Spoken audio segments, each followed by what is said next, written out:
कुछ साल पहले तक इस शेयर का नाम सुन के भी लोग दूर से ही भाग जाते थे। हाई डेट था कंपनी के अंदर, दूर दूर तक विजिबिलिटी नहीं थी रेवेन्यू की, ग्रोथ की, प्रॉफिटेबिलिटी की। मैं बात कर रहा हूँ सुज़लोन एनर्जी की। लेकिन अब इस कंपनी के अंदर ऐसा क्या चेंज हुआ है कि यहाँ पे बड़े प्लेयर्स एंटर कर रहे हैं, स्टॉक प्राइस में परफॉर्मेंस आ रही है, जान लेते हैं इस वीडियो के अंदर। सबसे पहली चीज जो हमें समझनी है कि सुज़लोन एनर्जी का बिजनेस क्या है। अब ये विंड टर्बाइन के मैन्युफैक्चरर है इंडिया में और लार्जेस्ट है उसके अंदर। तो आप ये समझिए कि ये हवा से पावर बना रहे हैं, यहाँ पे रिन्यूएबल एनर्जी का सोर्स है यहाँ पे। और ये लोग क्या करते हैं कि जमीन भी ढूंढेंगे, उसमें आपके जो प्लांट है वो भी लगाएंगे, पूरा उसको मेंटेन भी करेंगे, सारा काम देखते हैं। अब सुज़लोन पैसा कहां से कमा रही है ये भी जानना जरूरी हो जाता है। तो दो बिजनेस वर्टिकल्स हैं इनके। पहला है जो ये प्रोडक्ट मैन्युफैक्चर करते हैं विंड टर्बाइन का। तो किसी को अगर विंड टर्बाइन लगाना है तो इन्हीं के पास आना पड़ेगा, भैया यही नंबर 1 है, यही सबसे बड़े हैं, 80% रेवेन्यू है यहाँ से। दूसरा जो मुझे ज्यादा पसंद है वो है ऑपरेशंस एंड मेंटेनेंस का काम।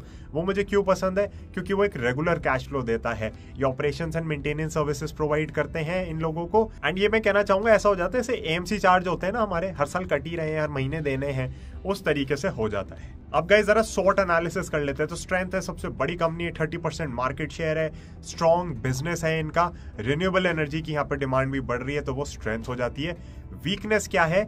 पास्ट हिस्टोरिक परफॉर्मेंस अच्छी नहीं रही है, बहुत कर्जा उठा लिया था, बहुत गलत इन्होंने इंडस्ट्री की साइकिल को पढ़ लिया था। खाली ये नहीं थे, काफी कंपनीज बहुत बुरी तरीके से फंस गई थी उस समय पे। हालांकि मुझे लगता है मेजॉरिटी दिक्कतें जा चुकी हैं। अपॉर्चुनिटीज की अगर बात करते हैं तो रिन्यूएबल एनर्जी में अपॉर्चुनिटीज बहुत ज्यादा है। गवर्नमेंट का पुश बहुत स्ट्रॉन्ग है सोलर एंड विंड पे, ये लोग विंड को प्ले कर रहे हैं। मेरे ख्याल से कोई दिक्कत नहीं आनी चाहिए। थ्रेट्स की अगर हम बात करते हैं, थ्रेट्स भी गवर्नमेंट से ही आता है कि अगर पॉलिसीज चेंज हो जाए या फिर आपको लगे कि सोलर को ज्यादा पुश करना है, विंड हमें इतनी इफेक्टिव नहीं लग रही, तो फिर क्या होगा?